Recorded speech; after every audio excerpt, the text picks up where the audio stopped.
them navigate the whole NAR settlement. So what are your ideas on the buyer representation? How do you feel agents are feeling about it, and what's your advice to them?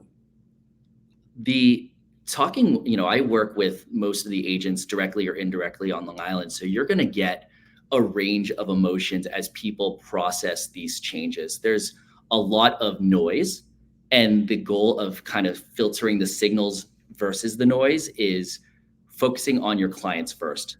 Like, all these changes in the industry are because, personal opinion probably, is that we may have lost focus as an industry on who we serve and for what purpose we serve them. So if our customer, meaning the Compass agent, if their commitment is to provide the best experiences to their buyers and sellers, to ensure that they give clear explanations as to things like compensation, things like the process, that's going to ensure that the folks who are on those deals, the buyers and sellers, are going to feel appreciated. They're going to feel they get the service that they deserve, and it is worth the amount that they are investing into it from a cost perspective.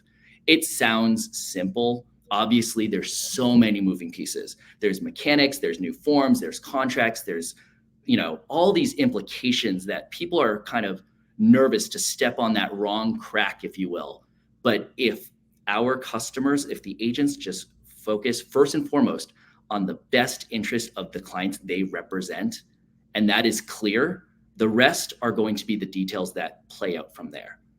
Again, a lot of still training to go from there, a lot of webinars that we are hosting as a company, and I know other brokerages are doing it to ensure that agents are prepared for changes. But that spirit, that intent, that focal point is where I think it needs to start. And that's where we recommit to improving and making the industry what we know it to be. We know we work with some of the best practitioners, the best people in professional services. And we're here to make sure that the general public understands that as well. So do you feel that this settlement is actually going to improve the industry and its reputation? I think that's the goal, and I think it will. I think the real purpose here is to improve the customer's experience, improve an understanding of who's working with them and what are the responsibilities that an agent has towards their client. And that gives then the agent clarity of how to execute. So I think this is really focused on improving the industry as a whole.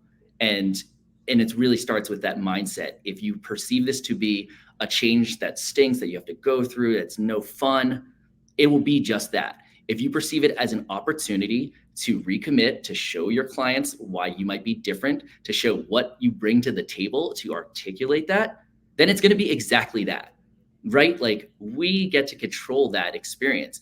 People look towards real estate professionals for guidance, for advice, for industry knowledge, to know how these transactions work. I've only bought a house once in my life. I only plan on buying a house once or twice more potentially. So I don't know, if I'm not in this industry, I don't know how the process works. I want to go talk to an expert. And this is going to give our agents a chance to showcase why they are the expert and validate why the consumers made a phenomenal choice to work with them.